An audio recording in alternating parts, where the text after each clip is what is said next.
Ada masker kok hilang. Logikanya secara natural katanya, misalnya kok masker sekarang sangat dibutuhkan tapi jumlahnya kok sedikit, akhirnya masker jadi mahal. Tidak usah khawatir, secara alami kalau situasi ini jalan terus, pasti nanti akan lahir produsen-produsen, pemain-pemain baru yang bikin masker.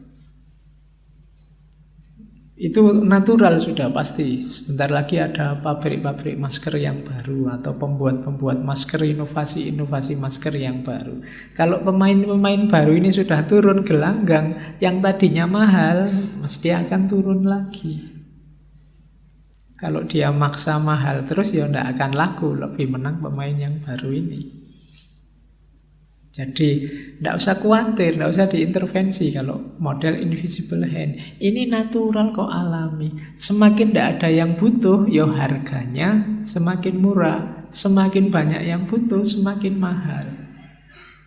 Kalau kamu ngarang bikin harga, misalnya, saya ingin cepat kaya, misalnya kacamata ini harusnya harganya 50.000, tak jual 5 juta misalnya. Ya tidak laku gitu. Kamu jual lebih murah, laku, tapi kamu rugi. Ini sudah teori alami dalam dunia ekonomi. Jadi biarkan saja bertarung, berkompetisi secara fair. Pemerintah cukup lihat ini adil enggak, fair enggak, ada yang curang enggak. Yang enggak boleh kan yang curang tadi. Itu pemerintah yang ngawasi tugasnya. Tapi biarkan saja jalan dengan mekanisme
supply and demand tadi. Jadi persaingan di antara perusahaan akan dapat mengarah pada pengakuan konsumen terhadap produk dan juga harga yang terbaik. Sebab produsen yang kurang efisien secara bertahap akan terlempar keluar dari pusat persaingan. Karena ada mekanisme itu yang disebut invisible hand. Yang selama ini terjadi ketika pemerintah intervensi apa? Monopoli. Jadi monopoli ini katanya Adam Smith ngerusak pasar. Jadi monopoli itu kesenangan kotor, jahat dengan memberikan privilege eksekutif bagi perusahaan dagang tertentu. Karena ada privilege ini, akhirnya apa? Ya yang lain mesti kalah, yang lain mesti mati. Dia sendiri yang menang. Jadi, ayo KKN itu kan suap menyuap, itu kan biasanya dalam rangka ini, biar perusahaan tertentu dapat hak tertentu untuk dagang, yang lain tidak dapat. Yang terjadi akhirnya apa? Monopoli. Jadi menang-menangan. Ketika sudah biasanya monopoli ya dengan bantuan pemerintah. Karena ada pembelaan atau zaman dulu terkenal sekali istilah KTBLC. Jadi semacam nota, semacam pemihakan untuk memenangkan kelompok dagang tertentu.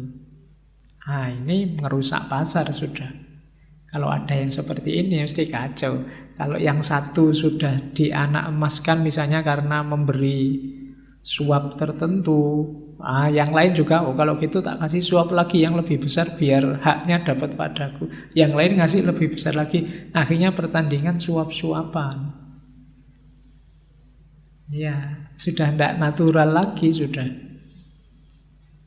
Jadi harusnya pemerintah justru menghalangi adanya monopoli. Karena tidak namanya merkantilisme. Di sekitar abad 17. Isinya ya pemerintah plus tuan tanah, para pedagang. Jadi orang-orang merkantilis ini percaya bahwa ekonomi dunia itu sifatnya stagnan. Jadi sifatnya tidak berkembang. Pokoknya ekonomi itu akeh-akehan modal. Itu nanti kelompok merkantilis. Jadi akhirnya apa? Mereka berlomba-lomba kerjasama dengan pemerintah melakukan monopoli. Bahkan zaman itu kelompok merkantilis ini tidak cuma monopoli dalam negeri, juga invasi ke luar negeri sampai lahir kita kenal namanya kolonialisme. Didukung oleh pemerintah dengan pasukannya. Kalau di Indonesia dulu masuk misalnya Belanda dengan VOC-nya. VOC itu kan kelompok dagang awalnya. Kemudian masuk bikin perjanjian-perjanjian dengan pemerintah lokal yang sudah kalah untuk jaminan dagang. Lahir monopoli-monopoli. Oke, nah orang merkantilis ini nanti ya fokusnya hanya laba, menumpuk modal. Gimana caranya mengumpulkan uang sebanyak mungkin. Uang itu kalau zaman itu ya simbolnya ya diwakili oleh emas dan perak. Semakin koleksi emas dan peraknya banyak, semakin dia disebut stabil ekonominya. Jadi sebutnya kapitalisme. Jadi kapitalisme itu variabelnya ada paling tidak 5. Yang pertama private ownership.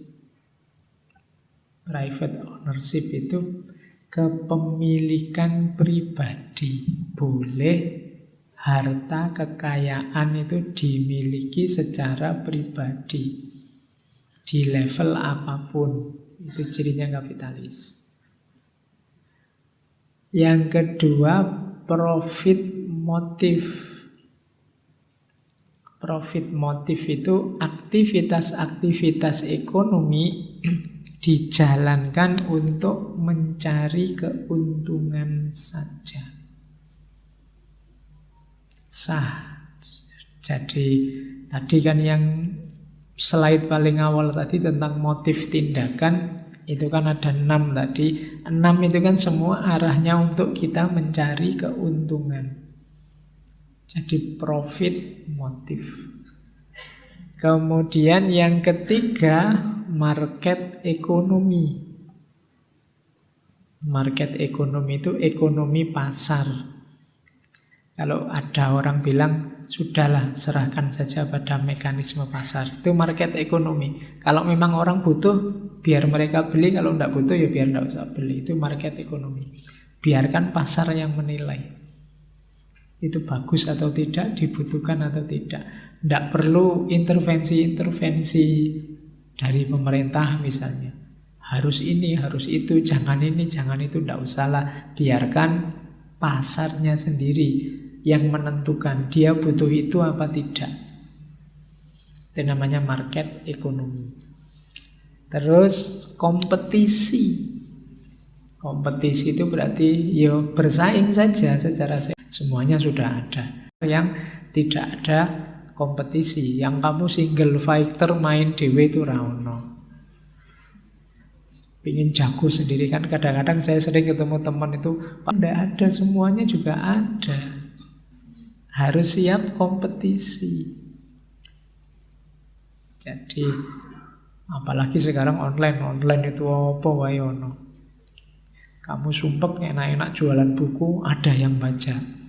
Nah, itu kan gimana ini caranya ya? Nah, itu berarti ada yang tidak adil. Kalau urusan yang tidak adil, pemerintah boleh intervensi.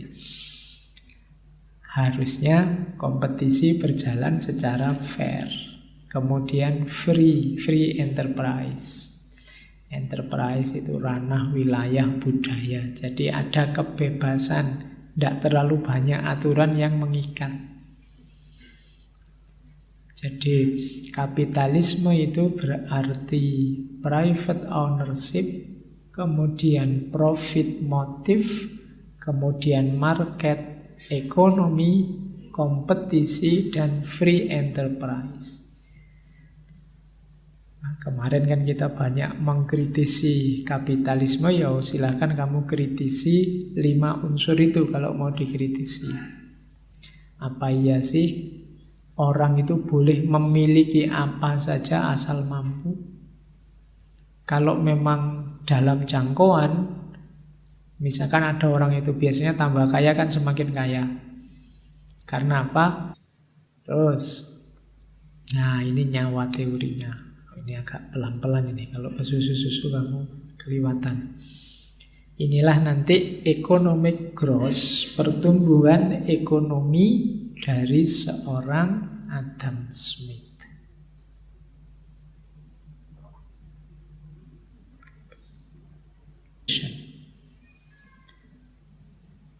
Jadi tragedi yang sebenarnya bagi orang-orang miskin, orang-orang yang mengenaskan hidupnya adalah bukan kemiskinan harta sebenarnya, tapi the poverty of the aspiration. Kemiskinan aspirasi, tidak kreatif, tidak punya ide, tidak punya gagasan. Sudah miskin kok pasrah, kan itu basa kasare ngomong. Mbok